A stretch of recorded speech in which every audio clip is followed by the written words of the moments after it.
Tradisi unik Lebaran di Semarang, ketupat jembut.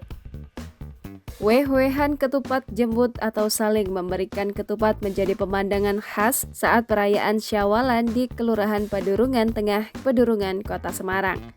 Para warga saling berkunjung ke tetangga untuk memberikan ketupat buatannya. Sedangkan para anak-anak antusias antri di depan musola kampung. Mereka berbaris rapi untuk mendapatkan ketupat jembut dan uang fitrah. Uang fitrah dikhususkan bagi warga yang tak membuat ketupat jembut. Ketua RW 1 Kelurahan Padurungan Tengah, Wasi Darono menuturkan, tradisi bagi-bagi ketupat jembut sudah berlangsung sejak puluhan tahun lalu. Kegiatan itu hanya dapat dijumpai saat momen Syawalan. Ketupat jembut atau ketupat sumpel memang berbeda dengan ketupat pada umumnya. Ketupat ini memiliki rasa yang kuat karena sudah diberi bumbu saat pengolahan.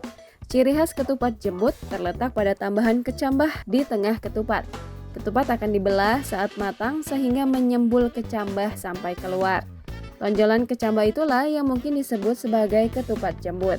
Meski terdengar saru, namun bagi warga Padurungan biasa saja dan bagian dari tradisi.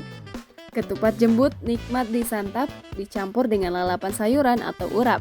Darono melanjutkan, sampai saat ini antusiasme warga yang melestarikan tradisi Syawalan itu masih tinggi. Bahkan sebelum virus COVID-19 melanda, dilakukan dengan cara berebut dan diawali dengan pesta petasan setelah subuh. Setiap rumah yang membuat ketupat sumpel akan didatangi bergiliran.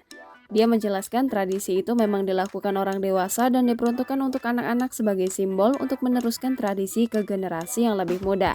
Warga sekitar tak banyak yang tahu arti dibalik tradisi weh-wehan ketupat jembut itu.